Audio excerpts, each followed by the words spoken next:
Bonjour à tous et bienvenue sur Comics et compagnie. Aujourd'hui on se retrouve pour le 4e épisode de Que lire cet été saison 2. Aujourd'hui on se retrouve pour parler de Joker qui est un one-shot en VO que j'ai en ma possession de Brian Azzarello et Lee Bermejo ou Lee Bermejo ou le Bermejo comme vous voulez, bref, dessinateur, scénariste, voilà.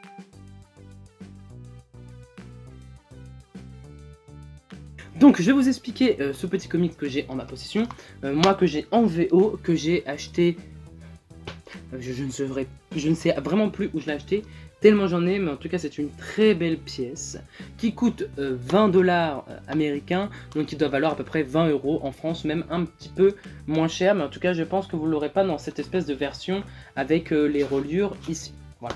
Donc tout d'abord, je vais vous expliquer l'histoire, sans trop vous spoiler pour vous donner aussi envie de le lire pour cet été.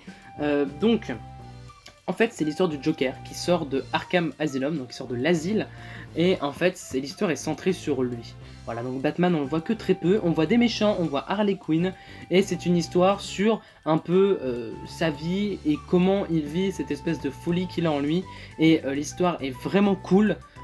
Les dessins sont merveilleux et c'est vraiment une histoire. Je dirais pas que c'est un incontournable comme The Killing Joke, mais Joker de Lee Bermejo et de Brian Azzarello, franchement, c'est quelque chose qu'il faut avoir lu au moins pour pouvoir parler du Joker un petit peu. Voyez. Et les dessins sont vraiment beaux et d'ailleurs je vais vous faire voir une page qui est très belle.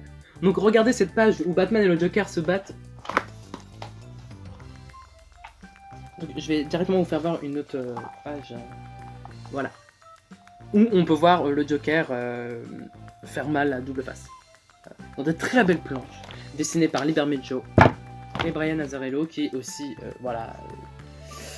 auteur et dessinateur. Voilà. Donc évidemment, si vous avez des questions sur ce comics, n'hésitez pas à m'envoyer un message, que ce soit sur YouTube, Instagram, Twitter, Snapchat, n'importe où.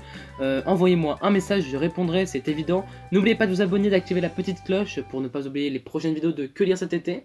Et on se retrouve la semaine prochaine pour le 5e épisode de Que lire cet été, saison 2.